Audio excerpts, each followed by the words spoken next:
Salve a tutti, mi chiamo Monica Gambarotto, sono guida turistica abilitata di Venezia, sono una delle Best Venice Guides. Come vedete sono a casa, come molti di voi, però quest'oggi vorrei presentarvi un gioiello meraviglioso della nostra Venezia, ovvero la Scuola Grande di San Rocco.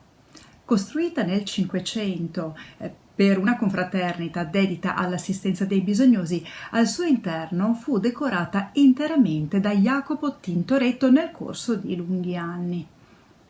La mia sala preferita è senza dubbio quella dell'albergo, per la presenza di un capolavoro assoluto di questo strepitoso artista, ovvero la sua crocifissione che accoglie e stupisce immediatamente il visitatore al suo ingresso.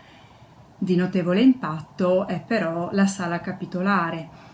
Qui le tele sono organizzate secondo un complesso programma iconografico che mette in relazione i dipinti sul soffitto relativi all'Antico Testamento con quelli alle pareti che invece sono riferiti al Nuovo Testamento.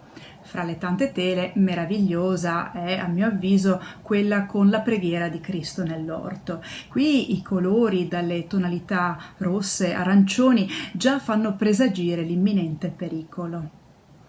Al pian terreno troviamo invece alcune delle opere secondo me più poetiche di questo maestro. La fuga in Egitto della Sacra Famiglia nella sua lussureggiante ambientazione e le due rappresentazioni di Maria in un paesaggio sublime dai colori quasi fosforescenti.